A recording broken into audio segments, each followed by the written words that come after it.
One Flew Over the Cuckoo's Nest is a novel by Kesey published in 1962. Set in an Oregon psychiatric hospital, the narrative serves as a study of institutional processes and the human mind, including a critique of psychiatry and a tribute to individualistic principles. It was adapted into the Broadway and later off-Broadway play One Flew Over the Cuckoo's Nest by Dale Wasserman in 1963. Bo Goldman adapted the novel into a 1975 film of the same name directed by Milos Forman, which won 5 Academy Awards. Ken Elton Kesey, September 17, 1935 to November 10, 2001, was an American novelist, essayist and countercultural figure. He considered himself a link between the Beat generation of the 1950s and the hippies of the 1960s. Summary. The book is narrated by Chief Bromden, a gigantic yet docile half-Native American patient at a psychiatric hospital, who presents himself as deaf and mute. Bromden's tale focuses mainly on the antics of the rebellious Randall McMurphy, who faked insanity to serve his sentence for battery and gambling in the hospital rather than at a prison work farm. The head administrative nurse, Nurse Ratched, rules the ward with absolute authority and little medical oversight. She is assisted by her 3-day shift orderlies and her assistant doctors and nurses. McMurphy constantly antagonizes Nurse Ratched and upsets the routines of the ward, leading to endless power struggles between the inmate and the nurse. He runs a card table, captains the ward's basketball team, comments on Nurse Ratched's figure, incites the other patients to conduct a vote about watching the World Series on television, and organizes a deep-sea fishing trip wherein the patients were going to be supervised by prostitutes. After claiming to be able, and subsequently failing, to lift a heavy control panel in the defunct hydrotherapy room referred to as the tub room, his response, "But at least I tried," gives the men incentive to try to stand up for themselves, instead of allowing Nurse Ratched to take control of every aspect of their lives. The chief opens up to McMurphy, revealing late one night that he can speak and hear. A violent disturbance after the fishing trip results in McMurphy and the chief being sent for electroshock therapy sessions, but such punishment is nothing to curb McMurphy's rambunctious behavior. One night, after bribing the night orderly, McMurphy smuggles 2 prostitute girlfriends with liquor onto the ward and breaks into the pharmacy for codeine cough syrup and unnamed psychiatric medications. McMurphy, having noticed on the fishing trip that Billy Bibbit, a timid, boyish patient with a stutter and little experience with women, had a crush on the prostitute named Candy, primarily arranged this break-in so that Billy could lose his virginity and, to a slightly lesser extent so that McMurphy and other patients could throw an unsanctioned party. Although McMurphy agrees before the end of the night to a plan involving his escaping before the morning shift starts, he and the other patients instead fall asleep without cleaning up the mess of the group's antics, and the morning staff discovers the ward in complete disarray. Nurse Ratched finds Billy and the prostitute in each other's arms, partially dressed, and admonishes him. Billy asserts himself for the first time, answering Nurse Ratched without stuttering. Ratched calmly threatens to tell Billy's mother what she has seen. Billy has an emotional breakdown, regressing immediately back to a boyish state, and, upon being left alone in the doctor's office, takes his life by cutting his own throat. Nurse Ratched blames McMurphy for the loss of Billy's life. Enraged at what she has done to Billy, McMurphy attacks Ratched by ripping her shirt open and attempting to strangle her to death. McMurphy is physically restrained and moved to the disturbed ward. Nurse Ratched misses a week of work due to her injuries, during which time many of the patients either transfer to other wards or check out of the hospital forever. When she returns, she cannot speak and is thus deprived of her most potent tool to keep the men in line. With Bromden, Martini, and Scanlon the only patients who attended the boat trip left on the ward, McMurphy is brought back in. He has received a lobotomy, and is now in a vegetative state, rendering him silent and motionless. The chief smothers McMurphy with a pillow during the night in an act of mercy before lifting the tub room control panel that McMurphy could not lift earlier, throwing it through a window and escaping the hospital, thus being the one who flew over the cuckoo's nest. One Flew Over the Cuckoo's Nest was written in 1959 and published in 1962 in the midst of the civil rights movement and deep changes to the way psychology and psychiatry were being approached in America. The 1960s began the controversial movement towards deinstitutionalization, an act that would have affected the characters in Kesey's novel. The novel is a direct product of Kesey's time working the graveyard shift as an orderly at a mental health facility in Menlo Park, California. Not only did he speak to the patients and witness the workings of the institution, he also voluntarily took psychoactive drugs, including mescaline and LSD, as part of Project McUltra. In addition to his work with Project McUltra, Kesey took LSD recreationally, advocating for drug use as a path to individual freedom.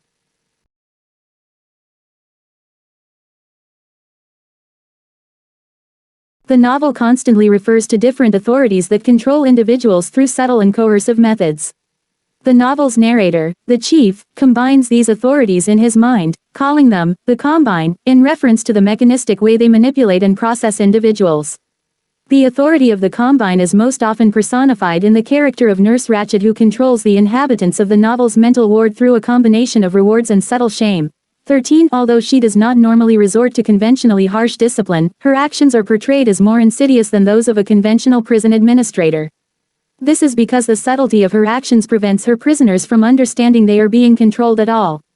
The chief also sees the Combine in the damming of the wild Columbia River at Celilo Falls, where his Native American ancestors hunted, and in the broader conformity of post-war American consumer society. The novel's critique of the mental ward as an instrument of oppression comparable to the prison mirrored many of the claims that French intellectual Michel Foucault was making at the same time.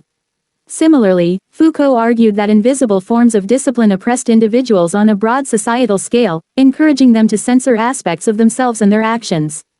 The novel also criticizes the emasculation of men in society, particularly in the character of Billy Bibbit, the stuttering acute patient who is domineered by both Nurse Ratched and his mother. The title of the book is a line from a nursery rhyme. Vintery, mintery, cutery, corn. Apple seed and apple thorn. Wire, briar, limberlock. 3 geese in a flock. 1 flew east. 1 flew west. And 1 flew over the cuckoo's nest. Chief Bromden's grandmother sang a version of this song to him when he was a child, a fact revealed in the story when the chief received yet another ECT treatment after he assisted McMurphy with defending George, a patient being abused by the ward's aides.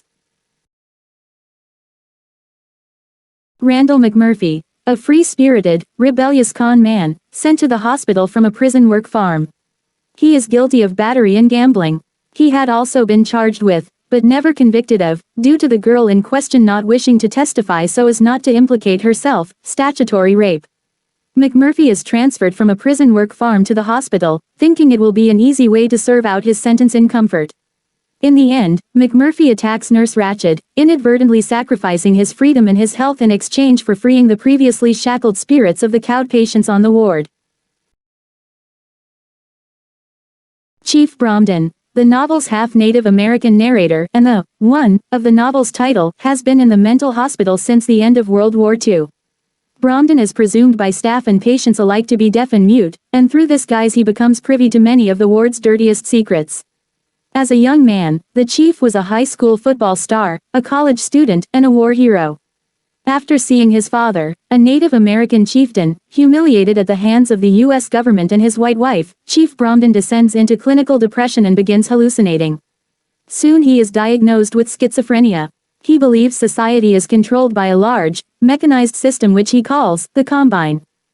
Staff. Nurse Ratched, also known as Big Nurse, the tyrannical head nurse of the mental institution, who exercises near total control over those in her care, including her subordinates. She will not hesitate to restrict her patients' access to medication, amenities, and basic human necessities if it suits her manipulative whims. Her favorite informant is the timid Billy Bibbit, whom she coerces into divulging the unit's secrets by threatening to complain about him to his mother. McMurphy's fun-loving, rebellious presence in Ratched's institution is a constant annoyance, as neither threats nor punishment nor shock therapy will stop him or the patients under his sway. Eventually, after McMurphy nearly chokes her to death in a fit of rage, Nurse Ratched has him lobotomized.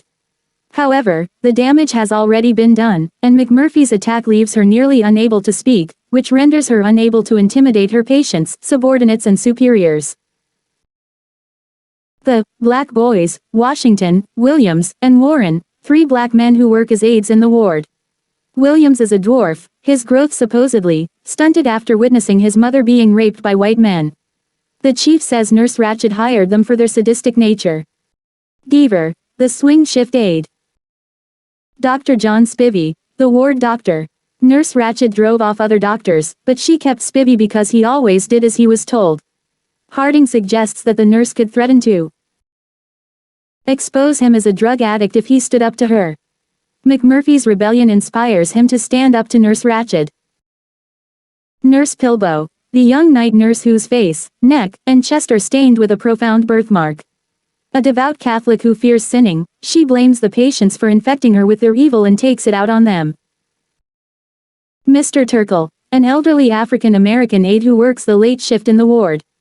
He agrees to let McMurphy host a party and sneak in prostitutes one night. The Japanese nurse, the nurse in charge of the upstairs disturbed ward, for violent and unmanageable patients. She is kind and openly opposes Nurse Ratched's methods. Acutes. The acutes are patients who officials believe can still be cured. With few exceptions, they are there voluntarily, a fact that angers McMurphy when he first learns of it, then later causes him to feel further pity for the patients, thus further inspiring him to prove to them they can still be strong despite their seeming willingness to be weak. Billy Bibbit. A nervous, shy, and boyish patient with an extreme speech impediment, Billy cuts and burns himself, and has attempted suicide numerous times. Billy has a fear of women, especially those with authority such as his mother. To alleviate this, McMurphy sneaks a prostitute into the ward so Billy can lose his virginity. The next morning, Nurse Ratched threatens to tell his mother. Fearing the loss of his mother's love, Billy has an emotional breakdown and commits suicide by cutting his own throat. Dale Harding, the unofficial leader of the patients before McMurphy arrives. He is an intelligent, good-looking man who is ashamed of his repressed homosexuality. Harding's beautiful yet malcontent wife is a source of shame for him. George Sorensen, a man with germophobia, he spends his days washing his hands in the ward's drinking fountain. McMurphy manages to persuade him to lead a fishing expedition for the patients after discovering he had captained a PT boat during World War II. Afterward, the three black men maliciously forcibly delouse him, cruelly knowing the mental anguish this will cause him. Charlie Cheswick, a loud-mouthed patient who always demands changes in the ward, but never has the courage to see anything through. He finds a friend in McMurphy, who is able to voice his opinions for him. At one point McMurphy decides to fall in line when he learns his stay in the ward is indefinite and his release is solely determined by the big nurse. As a result, Cheswick drowns himself in the ward's swimming pool when he decides he himself will never escape the relentless big nurse. Martini, a patient who has severe hallucinations. Scanlon, a patient obsessed with explosives and destruction. He is the only other non-vegetative patient confined to the ward by force aside from McMurphy and Bromden, the rest can leave at any time. Jim Seifelt and Bruce Fredrickson, two epileptic patients. Seifelt refuses to take his anti-seizure medication, as it makes his teeth fall out and as such makes him self-conscious over his appearance. Fredrickson takes Seifelt's medication as well as his own because he is terrified of the seizures, and loses teeth due to the resulting overdosage. Max Daber, an unruly patient who was released before McMurphy arrived. The chief later describes how, after he questioned what was in his medication, Nurse Ratched had him fixed. Chronics. The chronics are patients who will never be cured.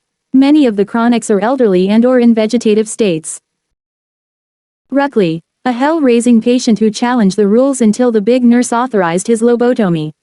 After the lobotomy, he sits and stares at a picture of his wife, and occasionally screams profanities. Ellis was put in a vegetative state by electroshock therapy. He stands against the wall in a disturbing messianic position with arms outstretched. Pete Bancini. Bancini had brain damage at birth but managed to hold down simple jobs, such as a switch operator on a lightly used railroad branch line, until the switches were automated and he lost his job, after which he was institutionalized. The chief remembers how once, and only once, he lashed out violently against the aides, telling the other patients that he was a living miscarriage, born dead. Roller, a patient on the disturbed ward, above the main ward, who says nothing but, "Lou, Lou, Lou," all day and tries to run up the walls. One night, Roller castrates himself while sitting on the toilet and bleeds to death before anyone realizes what he has done. Old Blastic, An old patient who is in a vegetative state. The first night McMurphy is in the ward, Bromden dreams Blastic is hung by his heel and sliced open, spilling his rusty visceral matter. The next morning, Bromden learns Blastic died during the night. The lifeguard, an ex-professional football player, he still has the cleat marks on his forehead from the injury that scrambled his brains. He explains to McMurphy, unlike prison, patients are kept in the hospital as long as the staff desires. It is this conversation that causes McMurphy to fall in line for a time. Colonel Matterson, the oldest patient in the ward, he has severe senile dementia and cannot move without a wheelchair. He is a veteran of World War I, and spends his days explaining objects through metaphor. Other characters. Candy, the prostitute McMurphy brings on the fishing trip. Billy Bibbit has a crush on her and McMurphy arranges a night for Candy to have sex with him. Sandra, another prostitute and friend of Candy and McMurphy. She and Seifelt sleep together on the night she and Candy are sneaked into the ward late one night. Seifelt has a seizure while they are fornicating. Vera Harding, Dale Harding's wife. Described as an attractive lady with very large breasts. She is a primary cause of concern for Dale, who often worries about her fidelity. She reveals to the patients that actually Dale himself has affairs with other men.